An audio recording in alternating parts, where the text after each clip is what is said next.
Welcome back to Beyond the First Response. It's Christy Lister here along with Ciara Madrid. How are you today? I'm good. I'm excited for our guest today. Yes, and I'm going to let you introduce him because you two go way back. Yeah, we do. So everybody, this is my good friend. He's a firefighter and go for Pat Shea. Yeah, Pat Shea from out here in Las Vegas, Nevada. And a grandfather. it. I learned that. I know he doesn't look like he should be a grandfather. I know. Yep, three grandkids. Oh, you have three now? I do, yeah. She just had another one on July 19th, another little boy. Oh, they're all so cute. Yeah, thank you. They grow up too fast, so enjoy them and then give them back. Right. And lock your doors. I'm just kidding. So, Ciara, go ahead and would you like to fully introduce who he is and why we have him on? So I've known Pat for I don't know how many years, Pat. Well, I'm 40, so 30 years. Pat's youngest sister and I were very good friends growing up, and through most of our adulthood, and we still keep in contact. She just doesn't live in Nevada anymore. Pat was a firefighter in Arkansas. I'm sorry, I don't remember your department's name. Yeah, Little Rock Fire Department. Little Rock Fire Department. And he went through some shit, literally, in Little Rock. And I know that Pat has hit rock bottom, which we know happens with first responders a lot. But he's picked himself up and he's a badass now. And he is back to being a firefighter in Las Vegas. So, Pat, you want to tell us a little bit about your story? Yeah, sure. Thanks for having me here. I really appreciate the offer to come and do this too. But yeah, so I grew up here in Las Vegas and I moved down to Little Rock for college back in 2004. And during that time in school there, I tested for the fire department with Little Rock and ended up getting hired in 2005. In 2011, I was injured and I broke my back. And that kind of set off a little snowball effect of, the downhill side of things. I ended up having to have 4 back surgeries over the next couple of years, but my issue started with the pain medication. Was taking tons of it. They were giving me a lot of it. The doctors were, and it got out of control. And in 2013, I had been off on workman's comp because of it.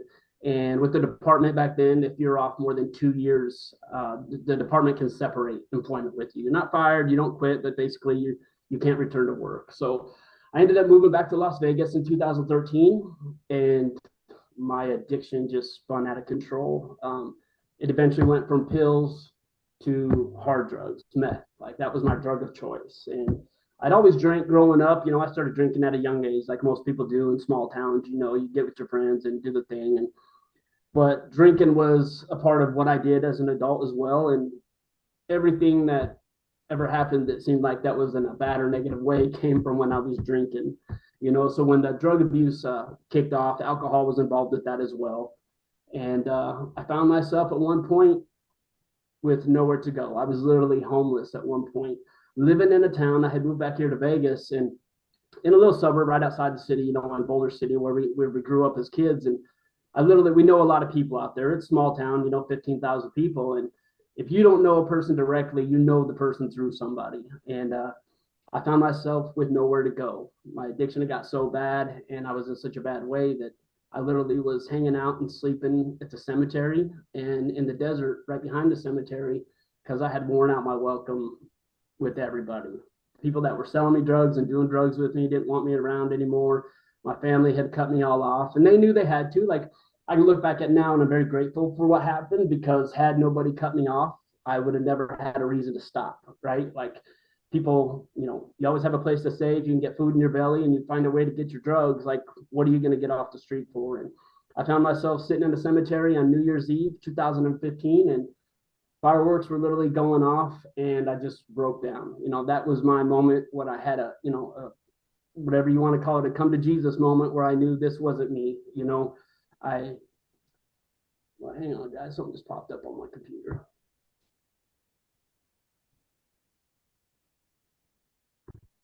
Are you there? Yes. Okay, sorry about that. But yeah, so I found myself sitting in that cemetery that night and had that moment, and I just couldn't believe where my life had gone. That wasn't me.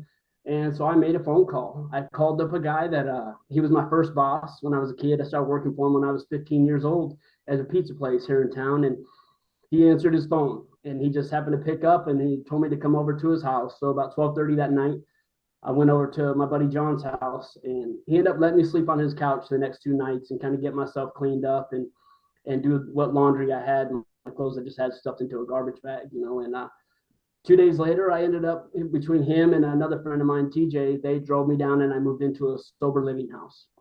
And that's when my road to getting my life back kind of started for me. And within a couple months, I'd gotten a job again, working at a gym at a spa at the Venetian Hotel, and about 6 months into it, I knew I wanted to get back into the fire service. So I had let all my certifications lapse during that time. So I ended up having to get back into school and get my EMT back and stuff like that. And then I started testing for the departments here in town. And, I was lucky enough, I stuck with it. And here back in 2022, I was able to get hired with Las Vegas Fire and make it through their academy. And here we are today. I'm extremely grateful for that. I have to say, it's amazing the strength that it takes to get back up on your feet. Yeah, it's literally, it is. There's so many things that get thrown at you during that time, and you always have people who are cheering you on, but you also have the people who want to see you fail, and that makes it hard. And starting over, I literally had to ride the city bus for 8 months, in the middle of summertime to get to work, to get home from work. I go to AA and NA meetings, and to make those meetings, had to ride the bus. And, when you, at one point, I had the house, I had the car, I had the job, I had the family, and literally had to start over from scratch with nothing, but luckily it's crazy because when you finally admit that you have a problem and you want to get help, it's a due program. You can tell people all you want, but they want to see what you're going to do. And once you start doing that and make those changes, the amount of help just kind of floods in. I had people that would take me shopping and buy me clothes because I had nothing. People would give me money for a bus pass. It was just one of those things that everything started to come together for me. And it was just doing the next right thing. As long as I was doing right and continuing to be where I needed to be, things just kind of fell into place for me. But it's hard. Life always shows up. Like, we can't stop bad things from happening. You're going to get the good, you're going to get the bad, though. You're going to lose people in your life. You're going to have situations where you have terrible days, and you just learn to deal with it a little better, and that's one thing for myself. I know I'm able to deal with things better. I don't need to run to alcohol or drugs. I'm very open to talking to people. Like, I have no problem letting people know what's going on in my life or how I'm feeling. And that's a big deal. Because forever I didn't talk. Like, I wasn't someone that showed emotion. I didn't show feelings. It was one of those things that growing up as a kid, I didn't like saying I love you, not even to my family. It just was one of those deals. And when I got sober and I went through what I did, I had such a big change in how I viewed life itself and how grateful I am for those people that are in my life. That, a lot of people like me that go through that don't make it back, and I definitely didn't make it back because I did this on my own. Ultimately, I had to make that decision that I was ready. And that was the biggest thing, because I remember the last time I talked to my mom before she quit talking to me, it was, I'm tired of hearing you say you're going to do this. It was always, they want to see it, and everyone was telling me that I needed help, but I wasn't ready. I had a friend, my buddy Brian. I moved in with him and his family because he knew how bad I was, and I wasn't ready. So a few weeks later, I just up and moved out without even telling anybody because I wasn't done. And I had to hit my rock bottom, like Ciara said. And everybody's bottom is different. Not everybody has to go through losing everything before they realize where they've come or where they ended up at. And, for me, I had to lose everything. And if I had to go through that, I would never wish that on anybody, like, ever. But to go through what I went through to get to where I am right now, it's a really good thing for me. Like, it worked out. I thought before I got screwed up on drugs, I used to view myself as a good person. I thought I knew a lot of people. Like, I saw myself as a certain way. And after I got sober, I realized I really wasn't. Like, I wasn't near the person back then that I know that I am today. And that was a very, very big eye-opening experience for me when I realized that who I allowed myself to be back in my past, and now what I'm able to do and B, for not just myself, but for the people around me is, I owe that all to getting sober for sure. Well, when you when you go through what you've gone through, Pat, like it's a form of trauma. Um, you did it to yourself ultimately, correct? So like you're healing still from it, and you'll continue healing through it, through your sobriety, but your family too. And they learned valuable lessons, because I do know your family. They are the I love you family. They're the, come in for the hug family. And I do remember you weren't like that. So like also to hear that, that's changed in you too, like that's big, that's huge. That is such a huge, like, mental health thing, all around, Right. because not just for you, but for your family too, because like you said, it's a do thing. And that comes even more from like your even on the job trauma. Like if you can sit and do the work from what you see every single day, being a firefighter, from even your past ones, to current, you'll continue to fight the good fight and be this new quote unquote human that you are. Because I believe I'm 100% there with you, that once you go through something powerful like that, even when it is shitty, it changes you. And when you do the work, Absolutely. you become somebody that you never thought you were. Like I used to think I was a good person too, and then Matt died, and then see where I am now and what I do. And, I still have my moments, but I'm like, okay, wow, I kind of think I wasn't a good person, like, 20 Right. years ago. Now, like, I feel like I am a good person, and, everybody's dues are different, but like, I like your story was powerful from the get-go, because I knew you, before your struggle, I knew you through your struggle, and to see you come out on the other side and, like have all these amazing connections, and, like still have the people that have stood by you and loved you. Like I know Brian, and I can't even remember her name right now, but I follow her and we talk still because the kids are all the same age. Right. Um, they've always stood by you, but they also weren't ever enablers of you either, because For sure. they were like, we love you so much, but you got to take your shit and go, Pat. Right. And your family, like that's one thing that, Christy and I've talked about, and we've talked about with everybody, every first responder we've had here, like what you do to your family through your shit, because addiction is very high within the first responder community. Would we love for that to change? Absolutely. And there's other ways, like, because you're sober, to handle what you see, what you do on those bad calls, right?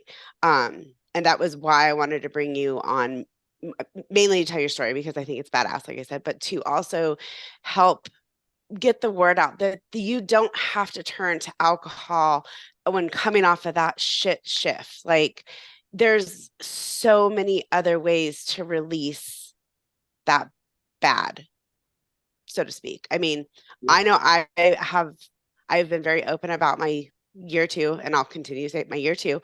I drank so much and I destroyed myself, and I was the same way, like, oh no, I'm not drinking very much. Oh no, no, no, I'm not drinking very much. But I was, because Right. I was drowning the pain. I was drowning the loss of Matt. I was drowning the loss of just all my trauma. And I won't say I'm sober now, because I'm not sober, but I don't drink nearly like I used to. And I do like, if that makes sense. Oh yeah, Like, absolutely. but it's also I I might have lost my train of thought. But it's the thing is though with you, like I wish I could be like that and still drink and have a good time and be able to shut it off, and Right. separate that. But I can't. Do I think I could go and drink a beer right now and not screw my life up? 100%. I do, just because I know where I'm at in my life. I'm strong in a lot of things. Like I've had surgeries, multiple surgeries over the past 3 years, right? I've had to be on pain medicine again. And I was so nervous about it at first. I moved in with my sister because I needed to make sure that I was going to be okay. Not that I didn't trust myself, but I had to be sure of it. And staying with my sister so she could regulate my pain medicine at first. And then it's just a change in how I do things, right? Like I don't take them when I go to work regardless. I only take them as needed, as prescribed. And you don't take them when you're not, when you don't need them, it's, and that's growth. And that's how before I would find an excuse to use them or to drink, and first responders, it's crazy. Like with firefighters, our schedule is very different, right? Like I get off work at 7:30 in the morning. Most people get off at 5 at night. They go to the bar or home and drink some beers. We would get off at 7:30 and go to the bar, right? And you're off for 4 days. So now I can drink all day long, party at night, right? And I don't have to worry about it for a few days. And that kind of stemmed a lot of issues as well. And when you have a bad night at work and you do see something, you literally can go home and go right to the bar at 7:30 if you wanted to try and numb that stuff, right? So absolutely, with what you're doing is huge. And kudos to you for being able to handle it that way, and recognize that, I can have a few drinks or whatever and have fun tonight, but I don't do what I used to do when you were feeling all that pain. Yeah.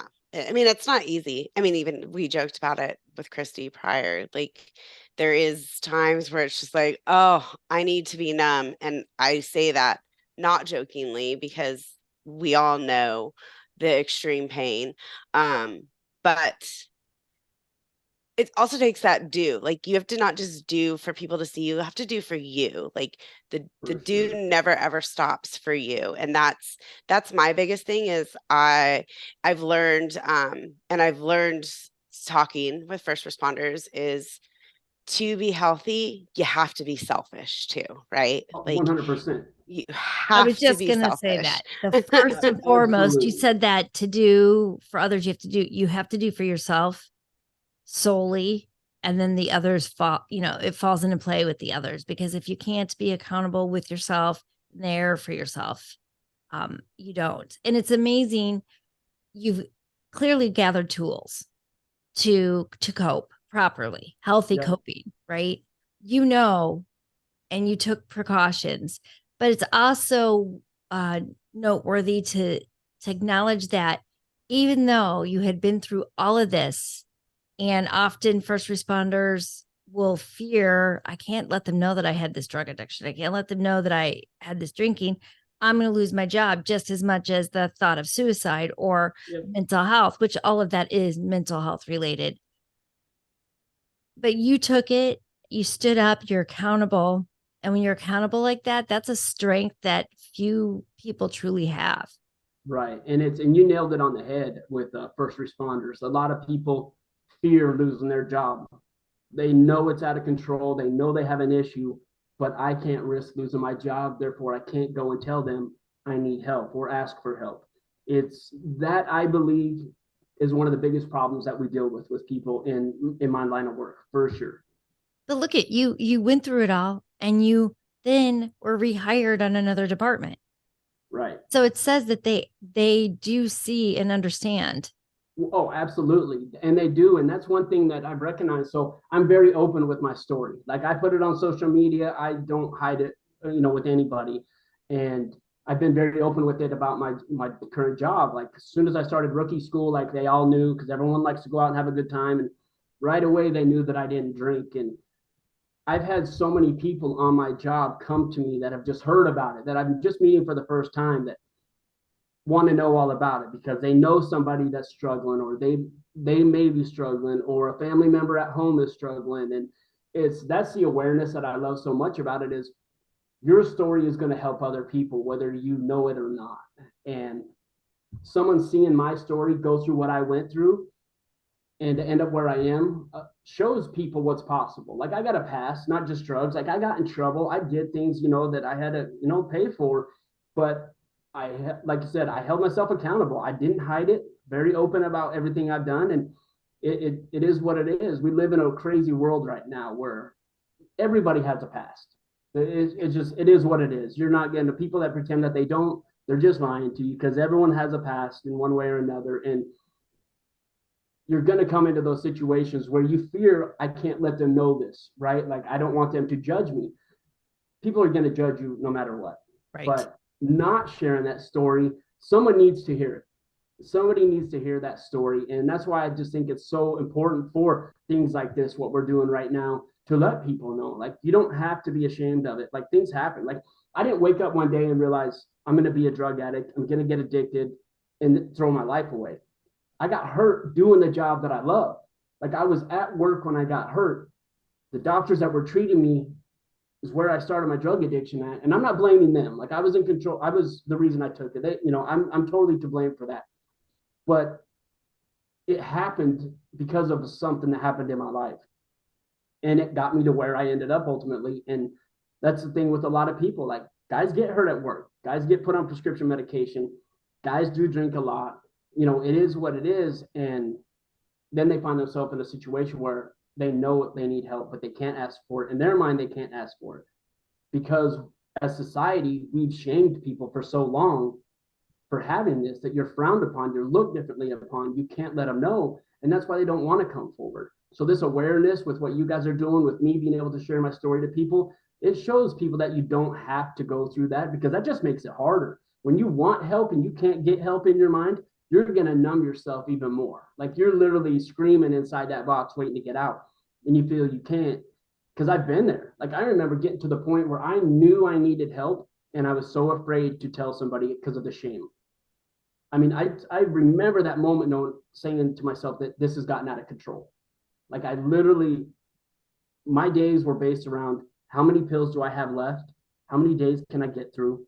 I got to start finding more. And same when it came to the drugs, and then I thought my life has gotten to a point where I can't go back now. Like, I can't ask for help. I have no way to go for help or the means to get it either, and so what we're doing here is, this is what needs to happen. Like, people need to hear these type of things, because there is other people that are feeling and dealing with the same thing that these guys and girls that are going through, that want help. Absolutely. I have a question. Going back into the line of work, going back into the job, you're coming in with tools that you worked very hard to gain while getting sober. Do you find that you're able, because essentially, I guess is what I'm trying to say. Usually you are, on administrative leave. They find you fit for duty and you're back in there's real no follow-up. There's nothing to help you after. Right. Coming in a different, it's still kind of the same way in reality, but coming back in to it, are you finding that what you've gained in coping skills has helped you through the calls? Oh, absolutely. 100%. It really has. I think we have to talk about the calls, especially when there's kids involved, things like that. Like, that's what affects people, because they can relate. Most people have kids at home, so they deal with these things and they bundle it up. We're getting to the point where we're pretty good about talking about it. Guys will talk about it at the station. They have, they come in and they have the groups that, for all the units that are involved, they go for these debriefings that people can talk about it. And in there, you don't get a lot of guys actually speaking up. You get a room of 20, 30 men, and they're talking to some lady that they don't know, that they want them to tell them how they're feeling. And guys just don't work that way. That's just not how we're not built that way. We really aren't. You get more of the stuff you need sitting around the kitchen table at the fire station. Yeah. And that's where a lot of it helps out. Or having your wife at home, and having an understanding person at home for you that knows, hey, I just need to listen sometimes, and let them get out what they are. Huge help to guys and men and women when they deal with these things. But having the tools, you kind of learn it as you go, I think. Because I remember back when I was with Little Rock, my very first fatality fire that I was on was a 7-year-old kid, and my daughter was 7 at the time, and it just floored me. Like, it literally just floored me, and all I wanted to do was talk to my daughter. And then I was expected to go into this meeting and tell somebody how I felt and how it affected me, and I said nothing. I was new on the job, so right away I'm nervous, and it's not my place to speak, is what I'm thinking, because I'm on probation.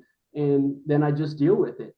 My captain jokingly around with me, and I love the guy to death, but he's like, do we need to call a counselor for you? Just joking. But in my mind, I'm like, yeah, I would love to talk to somebody about this, but I never did.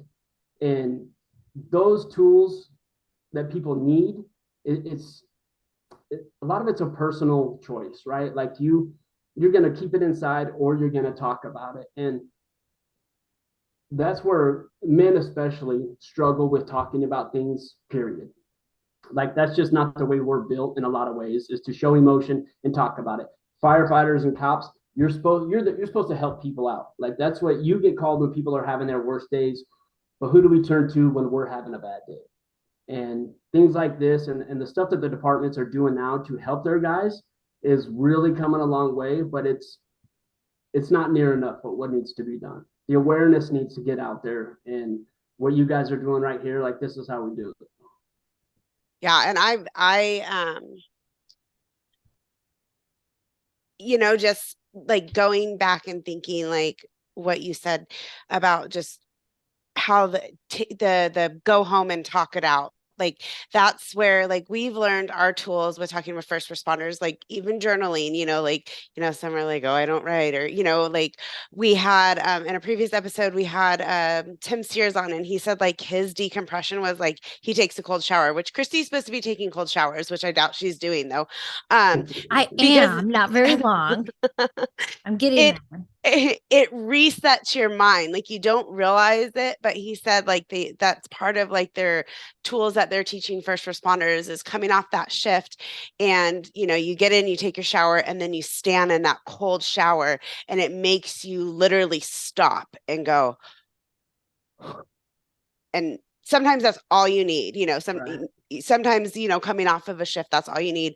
But then there's the other tools. Like I know my tool when I'm having a bad day is like windows down, and I am screaming, singing to everybody down the road that can hear. Like, but and then like we talked about, like that's another tool, that people do going home. Some people just don't listen to any music. They don't want to have any extra noise so they can listen to the thoughts in their head.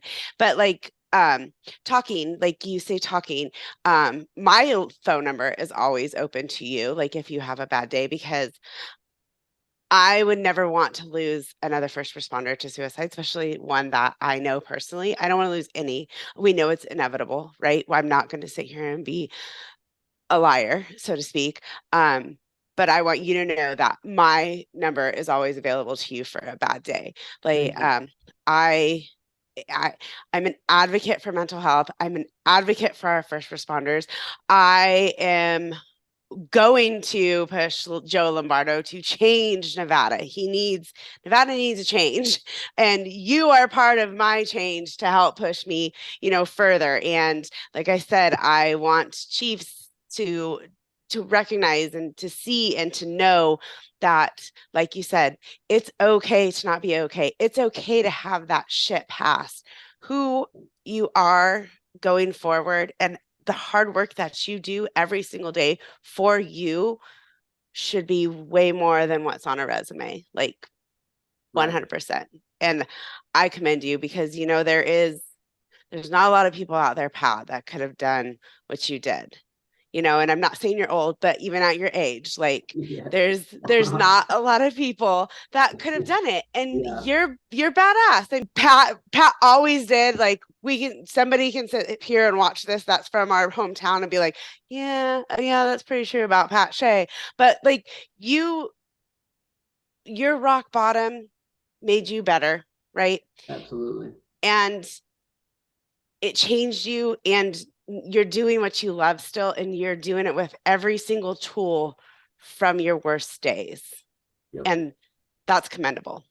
Thank you. I appreciate that. Do you find the department or I guess your coworkers are able to come to you openly? Are they coming to you openly, knowing what you've been through?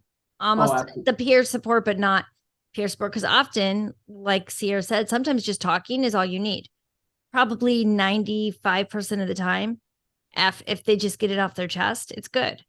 Yeah, for sure. And they do. And people, it's crazy because people hear about it and then they want to know about it, and it's whatever their interest in it is. They just curious on it. They want to know what your past was like. They want to know what you did to get sober, and you never know why they're asking. Do they just want to know because they're curious, or do they want to know because they're struggling and they want to find a way to get help.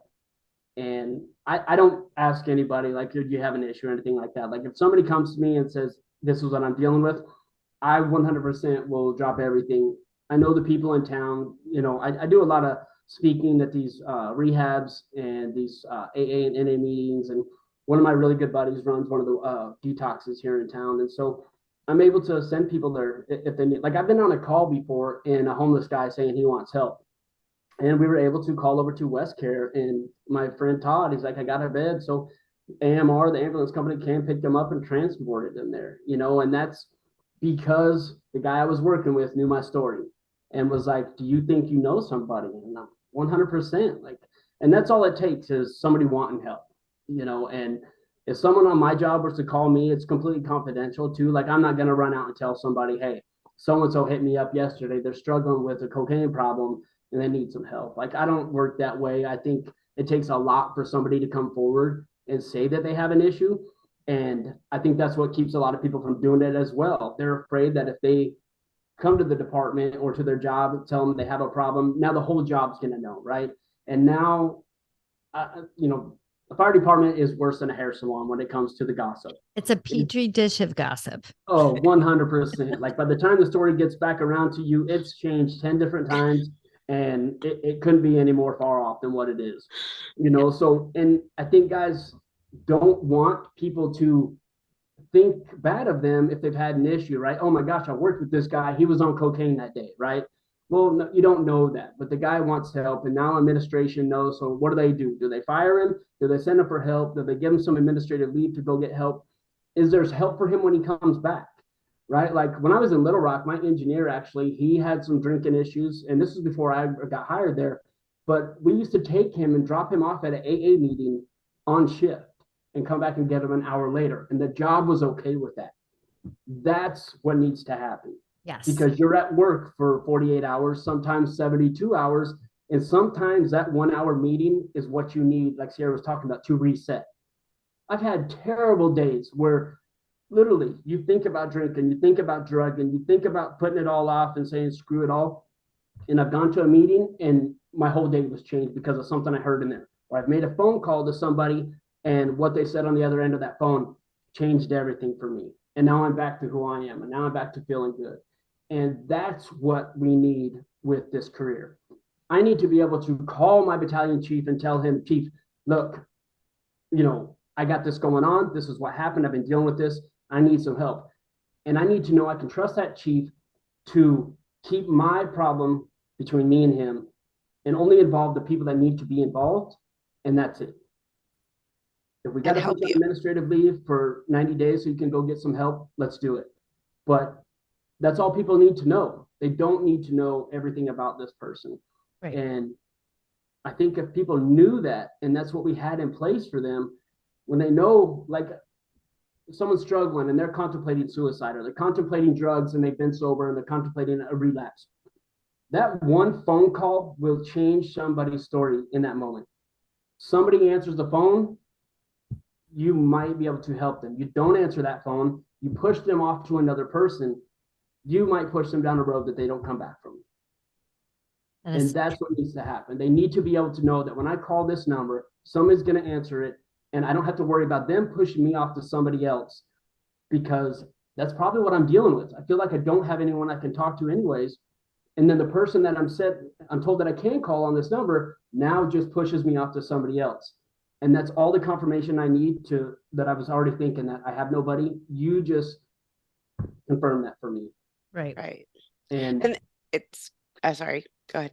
No, go ahead.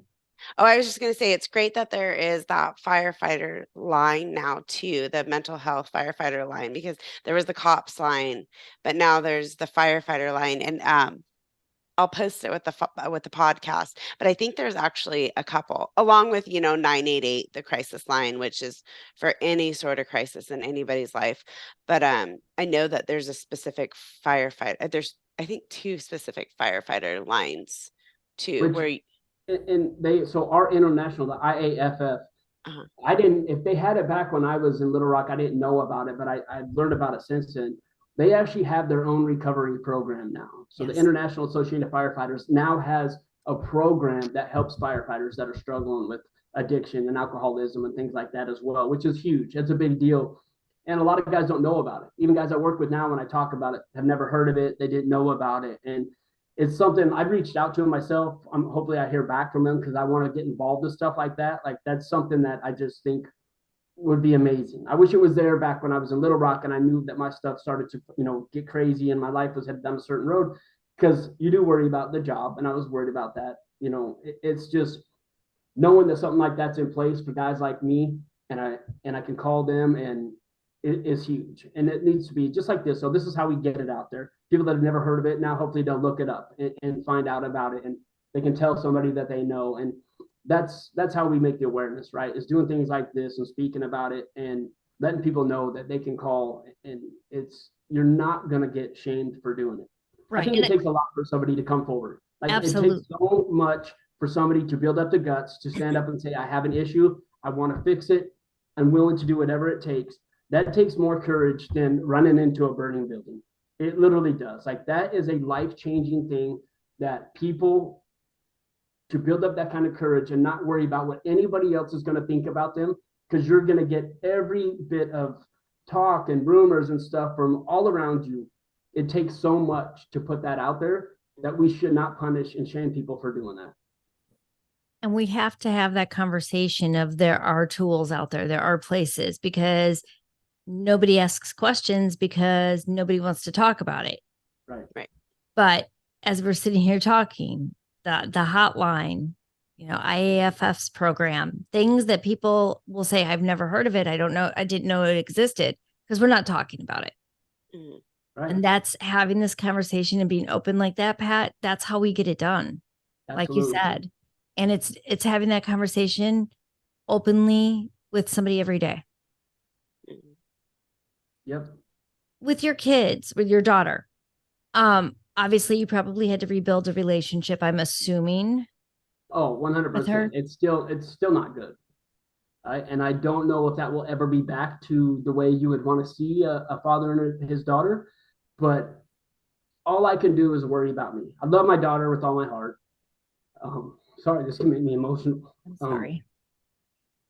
But what I did is who I used to be, right? I wasn't a bad father. I was a sick father, right? That's my best way to describe that. And I missed out on a lot of things for her, and I can never fix that. All I can do is worry about what I'm doing from here on out.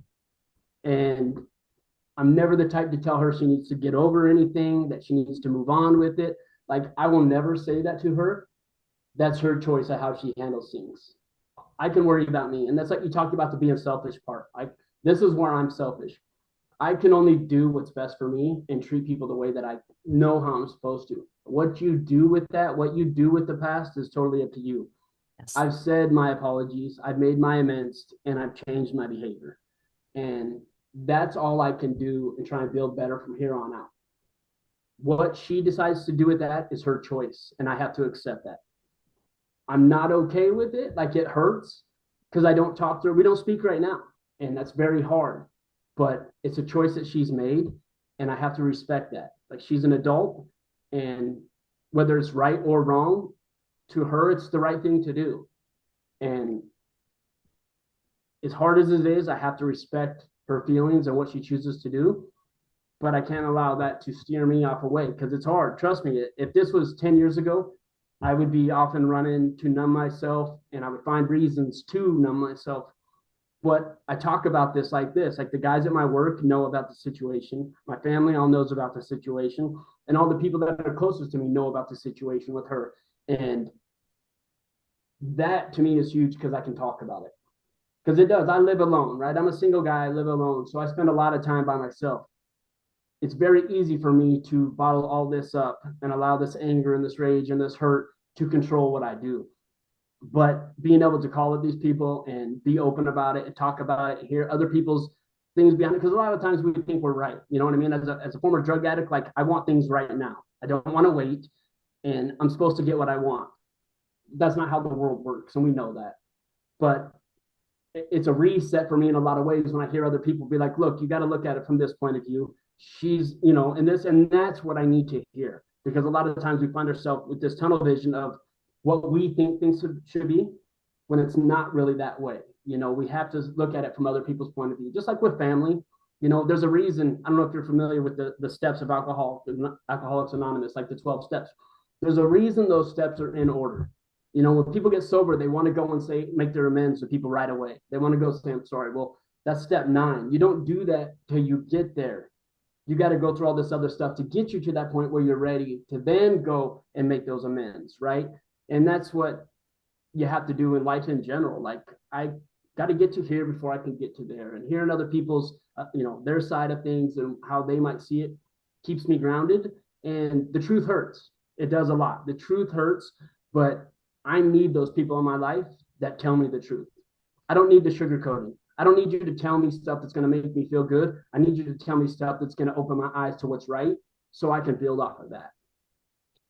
Well, and you have with your daughter, there's her levels of trauma, right, from this. Oh, 100%.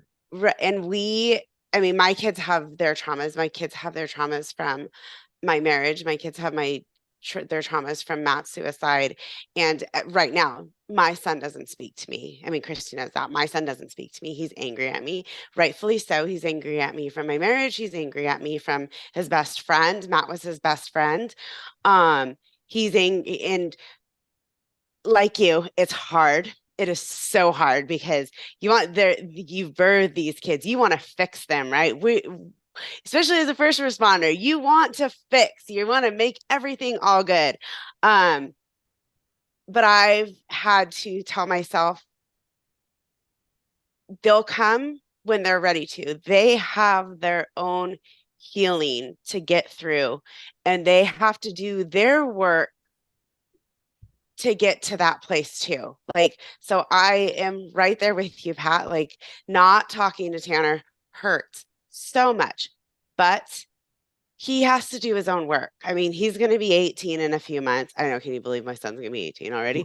But he has to do his own work. I can't fix him.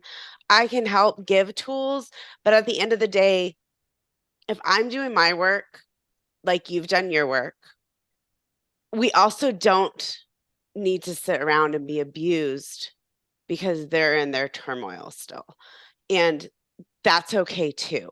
That's part of being the selfish part of your healing journeys, is saying you can be mad. Your feelings are absolutely valid, but I don't deserve this abuse because no, absolutely. And it's, life is very precious. It's one thing I've learned as I've gotten older, right? Like, it's very precious, and the relationships we have and get to have with people, it means a lot, or it should mean a lot. You guys both know, we can't control what happens tomorrow. You don't know what's going to happen tomorrow. And that's one of those things that,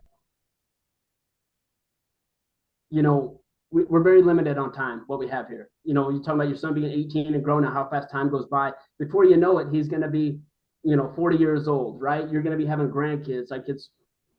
And that's what, with not just myself, but with anybody, like, you miss out on so much because you worry about things that don't matter, and like, do I wish my daughter would come back around and see things the way I see them? Absolutely, right? I just want to be there for her. I want to be in my grandkids' life. I want her to be proud of me. That's probably selfish, but like, I want my daughter to be proud of who I am. And it's not selfish. She's not, I'm not someone that I'm not, I don't even know, not that I'm not important to her, but I'm not that guy in her life anymore, and it's a hard pill to swallow. And it hurts because I know my time is limited, right? Like, I know eventually one day I'm not going to be here. And I already missed out on enough when I was screwed up in my addiction, right? Like, and that's why she has every right to be mad. She is traumatized. I wasn't there for her high school graduation. Like, I miss things that every parent should be to, because I was screwed up on drugs. I can't make that better. I can never get that back and redo that for her. But again, I can only work on what's happening right now. I can be as best person I can be today, and hopefully I'm going to be a little bit better tomorrow, and again the day after that, right? And do the right thing. And whatever happens, like that's out of my control.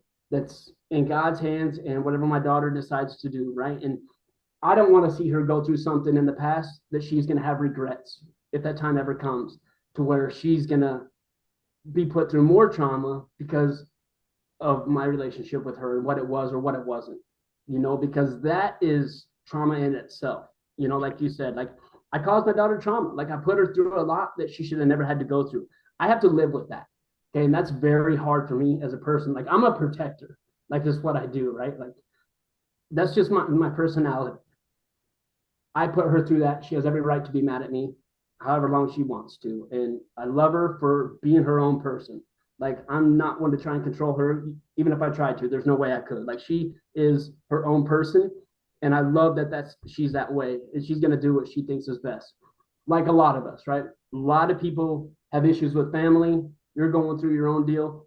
That's enough reason to go and get drunk or get high and do things to a lot of people, and they will blame other people for it. My addiction, my fault. Where my life went, 100% my fault. I could sit here and blame the doctors that kept writing me prescriptions, right? I was taking Roxy's, Percocet, and Somas, all prescribed to me by the same doctor. Okay, I could be mad at that doctor for that. And he could get in trouble for it, I'm sure, or you would think. But ultimately, I'm to blame. Like I didn't have control of myself. I didn't stop doing what I was doing when I knew what I was putting at risk. And therefore, it got me to where I ended up. But what I do now is what matters to me. The past is the past. You hear everybody thinking, like, I don't try and relive it, but I don't forget it because I know where it gets me. And that's why I said earlier about I would love to go drink a beer, but all it takes is that one night where I drink too many beers and now I want to get some drugs. And then my pride, you talk about a prideful person. I have too much pride to have to turn around and tell you that I went and got high or that I need to go back to rehab or to tell anybody. I'm just off and running now and I don't make it back because my pride won't let me. Now I'm just back on the street and probably dead. And that's commendable to recognize that, because that ultimately is your no. That is your hard line. That is your no. That is your boundary. That is everything you could possibly put up to say, no, you don't want to hang out with me because I don't want to drink a beer with you. Cool. Move along then. Like, right. But that's one thing I've been very lucky about, though. And this is why I think it's so important to talk to people. And like with me putting it out there, and sobriety is people have every right to keep it a secret, handle their sobriety the way they want. Anonymity is huge. I choose to be open about mine. But since I've gotten sober, only people that have ever asked me about drinking is people that didn't know me. Once they know that I don't drink, they never revisit it because I end up telling them why I'm sober, how long I've been sober, and why I don't drink and do this.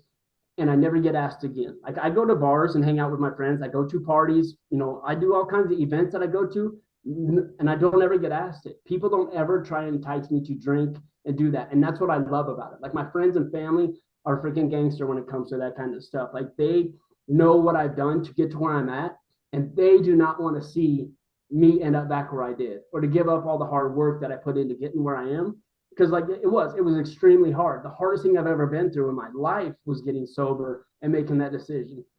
But it was by far the best thing I've ever made. And the stuff that's come from it is just I never thought I could have, or the people that are around me and the person that I am. I never thought that I needed that, nor did I ever think I would become it. And it's happening for me. And I owe that to getting sober. I owe that because I speak up about it, because people flock to that and they want to hear it. And I've had so many people tell me, man, I wish I could do what you're doing. I don't know how you've done it. I wish my sister could do this. I wish my mom could do this. And they pray every night that it would happen, right? And for some people, it just doesn't happen. And it's because they haven't got to that point where they're ready, and that's the thing. I had to give up everything to make this happen. I moved away from Boulder. I moved into the sober living house. I didn't come back to Boulder until I was ready either. Like I had to be ready to move back here. And that was the thing. Like I commend you for that. And I'm just sorry to cut you off, but I want to say, like, when I've seen pictures of you in Boulder City, and I'm not knocking the town, but we know that Boulder has a drug and alcohol problem. For sure. It's had it from probably the time that town was built. Clean green Boulder City is not that. But seeing you be able to go out, and like hang out there, like that's amazing. That just shows how strong and resilient you are, because we know plenty of people from our childhoods that have moved and gone away and come back to Boulder and fallen right back in the same path that they left Boulder for. Right. And my ex stepdad used to say there's something in the water in that town. Yeah, you would think. You would, right? Yeah. But it just is, I wanted to say that again, that, and Christy knows some about our hometown that I've talked about. So for you to be able to do that, and like that's a lot of strength, Pat. Like that is a lot of strength, because I know I've buried friends from addiction that, they did get clean and sober, and then, here they are back in Boulder City, and a few months later, we're at their funeral. So for you to be that strong, that's amazing. Thank you. Yeah, it's tough. We just had another one last week, Yeah. that was from our high school. One from an overdose and one from a suicide. One was 2 years younger than me, one was 2 years older than me, and it's, Yeah. it is. And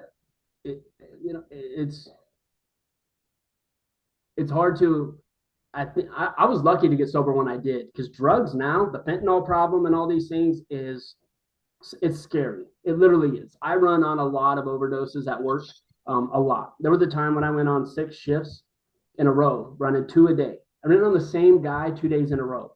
Literally transported him to the hospital, ran back on him the very next day on an overdose again on fentanyl. Like it's out of control, and drugs aren't what they used to be. It's literally not. Fentanyl is in everything.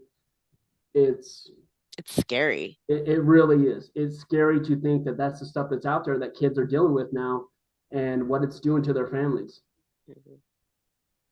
I tell Danica, don't you dare take anything don't even use somebody's chapstick. Like but it's true.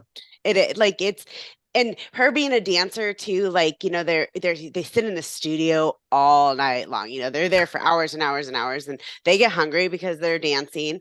But I'll be like, why did you eat her chips? She was eating them too. I'm like, so? Like, and I know it sounds like a stupid analogy, and it's probably so unhealthy, because our parents said it to us, like, if they jumped off a dam, would you jump off the dam? Like, but that's just also seeing, like, in the cop world, in the firefighter world, and seeing the amount of drugs, like, and how they're getting it into something that's enticing to kids or Right. unsuspecting is sickening. Like, and it really is. Yeah. We've seen it in sidewalk chalk. We've seen it in stuff. So it is very, very scary to think of how they're getting this kind of stuff. It really is. You got ghosts, Christy? No, I was a little worried, but no. I was like, Christy has ghosts. So if you she just saw see my door one, open. Yeah. Oh. Nobody was home, and it just opened like slowly, and then she had somebody talking in her ear that wasn't there. Yeah. And no, I was not drinking. Yeah. You had class afterwards. I did. At the end of the day, as we're closing up here, Pat, I know it's hard to forgive yourself. But I think that's one of the, for everybody, that's extremely hard, but definitely when looking back at what we've done, how we've coped with life and trauma, or what's been thrown at us. And we've taught our kids to cope in very similar ways, shut down, not processing, kind of like we talked about earlier. Have you been able to forgive yourself? Yeah, I have, for the most part. It's some of those things, like, you're going to think about for the rest of your life, right? Like, I don't have a picture with my daughter at graduation, things like that. These are moments that you don't get back. And I had to forgive myself for it a long time ago, because if I don't, I'm not sitting here with you today, being able to do what I'm doing. So that's what's very important for me. My very first sponsor that I had, this guy named Tommy King, when he broke that down for me, as far as forgiving myself and not being able to move on until I do that, was a huge eye-opening experience for me, and what my part is in all the things that have ever gone bad in my life, or all the issues I've ever had, like what role I played in it. when somebody explained that to me, when he broke it down for me, it's like, if I could go back in all these situations I had, where was my part in it, right? Almost everything I had, all the issues I had with my family, with friends, with jobs, all stem back to me and choices and things that I did. And once I realized that I was the problem, I could change things, right? And it made it very easy after that. So with forgiving myself is a huge part of it, right? Like, I know I was the problem. I know I caused these issues and these situations, and I'm the only one that can fix it though, right? So we'll use my daughter as an example, right? Doing that, I have to change who I was to make sure it never happens again. And I said I was sorry. I've made my amends to the people that I need to make amends to, but it's the change behavior. It's not going back to being that person again, right? Like, saying you're sorry for something and doing it again, what does that get anybody? They don't ever want to hear, they don't want to hear the sorries. They want to see you do the work. They want to watch it happen, and that's family, friends, anybody.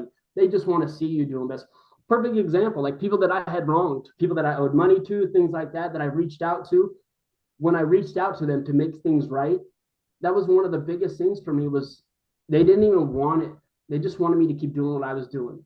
Man, you don't owe me an apology. Just keep doing what you're doing.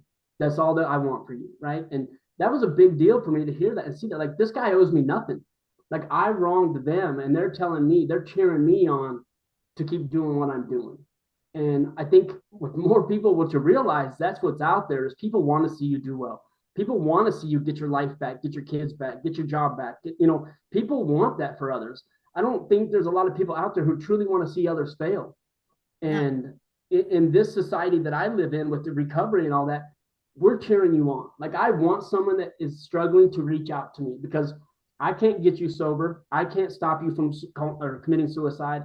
I can't stop those things, but I 100% will do whatever I can to help you. And I know people, if I can't help you get somewhere, I know the people that can, and that's what it is. That's why these phone calls are so important. I may not know the right person, but I'm going to find out for you. I know somebody that will know the right person. And that's huge.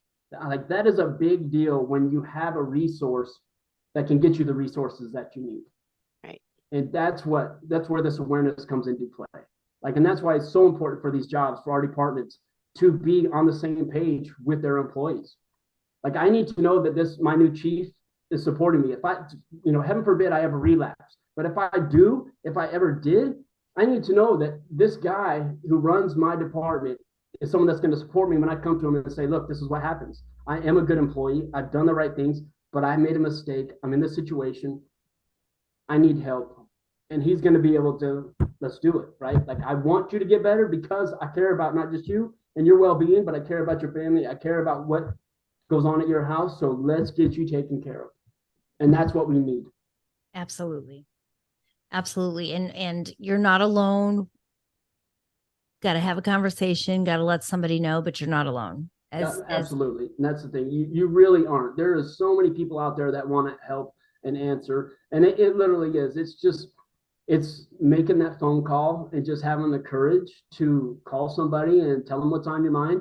Because literally, that's all it takes sometimes. It's just a phone call, having someone on the other end of that phone tell you something that you need to hear, or open your eyes to something that you weren't really, aware of. And it's a game changer. It really is. Absolutely. Yeah. Thank you for coming on with us today and having a vulnerable, open conversation. Yeah. And doing that each and every day with the guys at work and anybody who can hear you talk. It's so important, because like you said earlier, we're changing lives, and you might not realize it in that moment, but it is hitting somebody and it is helping somebody. So keep doing what you're doing. Thank you for the strength that you have and showing it to people. Yes, ma'am. Thank you for having me on here. I really appreciate it, guys. Of course. Thanks, Pat. Thanks, Ciara.